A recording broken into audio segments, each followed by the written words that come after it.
ओम ह्रीं अरहम णमो जिनाणम गौमटसार जीवकांड।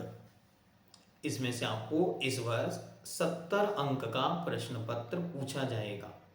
तो क्या करना है, अच्छी तरह आपको गाथाओं का अर्थ बहुत अच्छी तरह से देखना है। पहला काम तो ये करना है।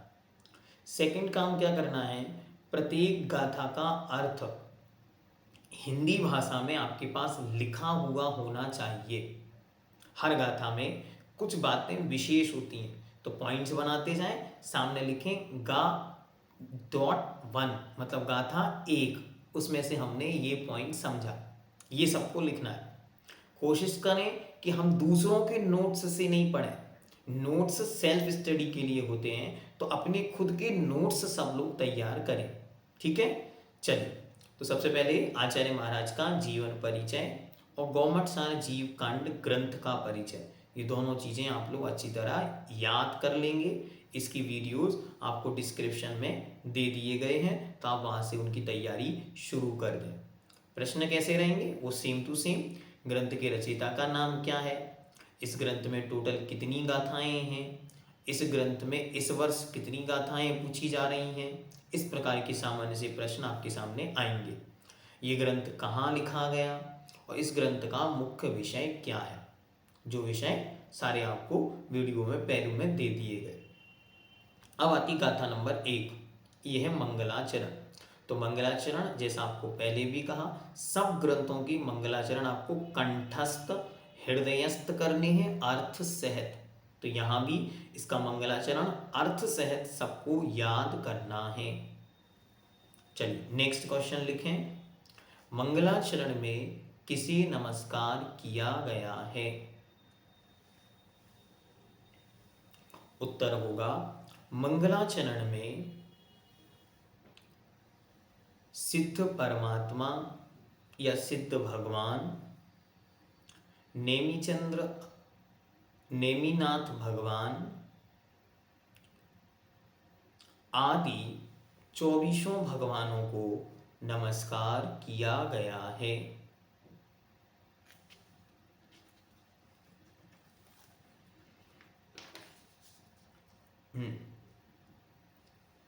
गाथा नंबर 2, रूपणा कितनी होती हैं? रूपणा कितनी होती हैं? उत्तर 20।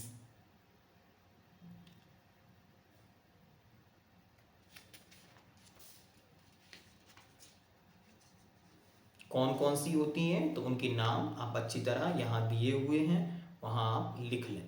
ठीक है, 14 गुणस्थान, इनमें 14 के क्रमशः नाम, जीव समास, पर्याप्ति, प्राण, संज्ञा और 14 मार्गणाएं और उपयोग। गुणस्थान, जीव समास, पर्याप्ति, प्राण और संज्ञा, ये 5 और 14 मार्गणाएं और उपयोग, टोटल हो जाते हैं 20। ये 20 कहलाती हैं रूपणाएं। ठीक है, याद रखना। गाथा नंबर 3,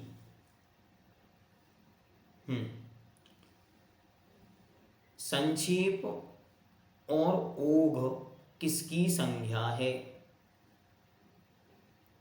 उत्तर गुणस्थान की। इसको अपोजिट भी पूछ सकते हैं, गुणस्थान की क्या संज्ञा है? तो ओघ या संक्षेप।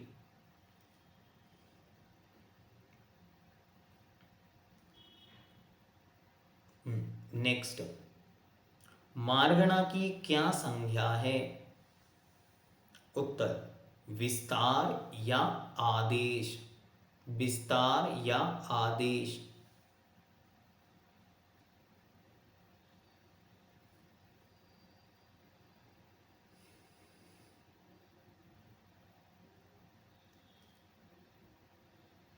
नेक्स्ट, गुणस्थान किससे उत्पन्न होते हैं या किसके निमित्त से उत्पन्न होते हैं? उत्तर मोह और योग के निमित्त से। मोह जोग भवा।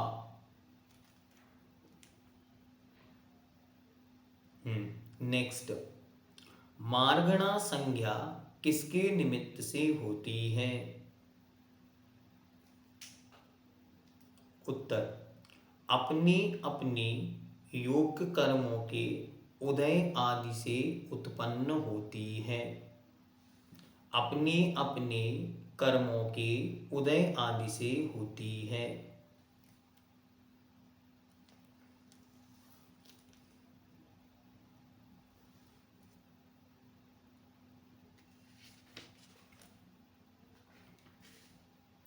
इसके बाद गाथा नंबर 4, 5 और 6 और 7, इन गाथाओं में किसका किसके अंदर अंतर्भाव है ये बतलाया गया है। तो अच्छी तरह इनको आप अपने पास नोट करके रख लें, क्योंकि इनमें से एक प्रश्न सही गलत या फिल इन द ब्लैंक्स आदि में पूछा जा सकता है। तो आप लोगों को अच्छी तरह ये याद रहे कि किसके अंदर किसका अंतर्भाव किया गया। ठीक है, तो जीव समास, पर्याप्ति, प्राण, संज्ञा और उपयोग, इन सब भेदों का मार्गणाओं का किस में आ गया? जीव समास, पर्याप्ति, प्राण, संज्ञा और उपयोग, ये सब मार्गणाओं के अंदर अंतर्भाव हैं। ठीक है, नेक्स्ट, काय मार्गणा में, इंद्रिय का काय मार्गणा में, और इंद्रिय, और फिर कहते हैं जीव समास में किसका किया? तो जीव समास में इंद्रिय तथा काय समास के रूप में है, और जीव समास स्वरूपान है, तो इसका जीव समास के रूप में अंतर्भाव किया। जीव समास में किस किस को लिया? पर्याप्ति, भाषा और मन और स्वच्छोक समास, इनको जीव समास में लिया। काय को योग के अंतर्गत लिया।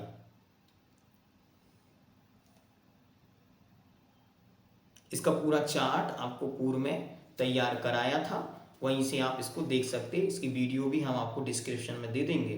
तो गाथा नंबर 4, 5, 6 और 7, इनका विशेष अध्ययन आप करेंगे तो आपको सारा का सारा विषय मिल जाएगा।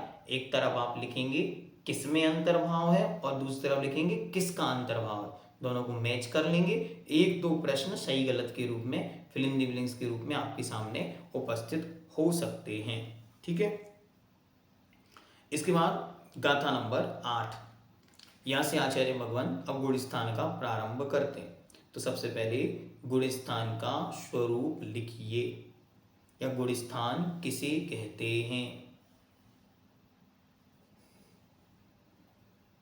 उत्तर, दर्शन मोहिनी आदि कर्मों की उदय, उपशम, क्षय उपशम आदि अवस्था के होने पर होने वाले जिन जिन परिणामों से युक्त जीव देखे जाते हैं उसे गुणस्थान कहते हैं। सामान्य डेफिनेशन क्या है?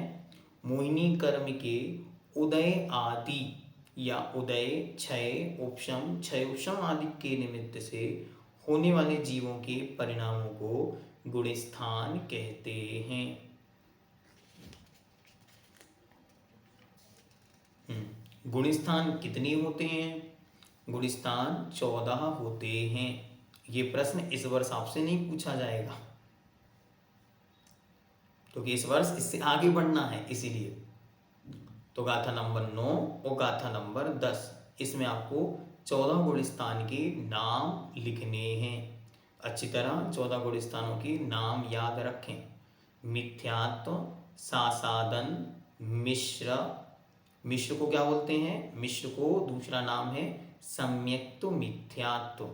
ठीक, तीसरा अविरत सम्यक्त्व, देशव्रत, प्रमत्त व्रत, अप्रमत्त व्रत, अपूर्वकरण, अनिर्वृत्तिकरण, सूक्ष्म सांपराय, शांत मोह, क्षीण मोह, सयोग केवली, अयोग केवली, और इनके पश्चात सिद्धा न दब्बा था सिद्ध भगवान होते हैं।